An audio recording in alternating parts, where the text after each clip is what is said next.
when you are a Christian, I mean a good Christian, following the instructions of God, there are certain difficulties that you experience. What are some of the challenges you faced since you started this ministry? And how did you control it? I mean, because you're human, sometimes some of the assignments or decisions that God gives can be difficult. But you see, it's a matter of you allowing the Spirit to take charge of your life and God taking charge of your life. It would help you to be able to trust Him. I think that's where the whole thing comes from.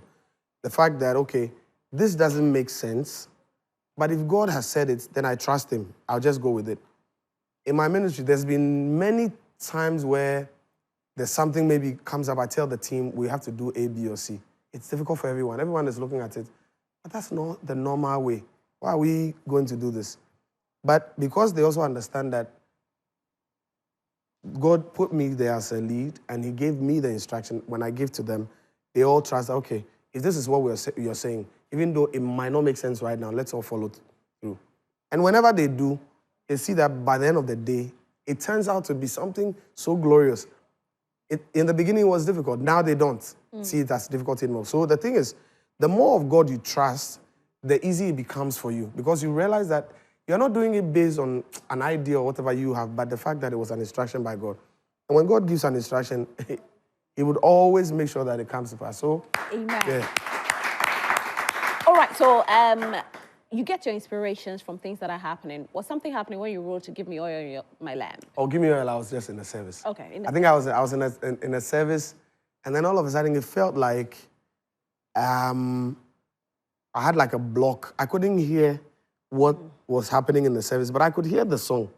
So I turned to see if maybe somebody was singing it around me.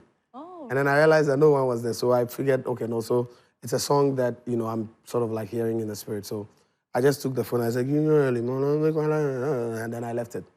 And then so normally when now I'm seated, then I'll take it and properly expand it. Wow. Yeah. So sometimes you get maybe just the first line. So I think I was, give me oil in my lamp, may my life never be dim. Keep me burning, till the coming of the Lord or something, or it's coming. And then later I would play with it till I get a word that would sit comfortably with the same meaning.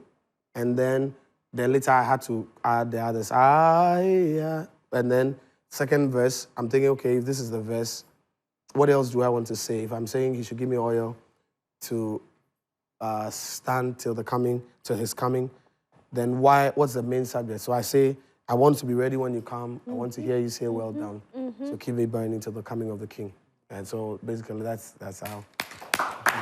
Okay, so you had a beautiful relationship with Koda. He was like a brother too. Oh, yeah. Yeah, Brother Kofi. That's what we call him. Yeah.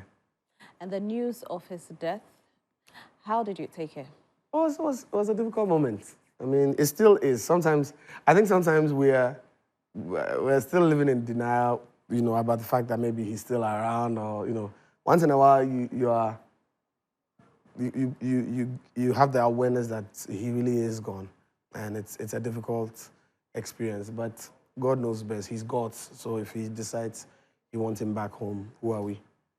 That's true. But we just thank God at least for all the impact He's made in all of our lives. Yeah. Yeah. So we don't ignore our audience at home as well. Okay. And the messages have been popping up. I see a lot of messages coming Tell them I beg you. And so let's see what they have. Good afternoon,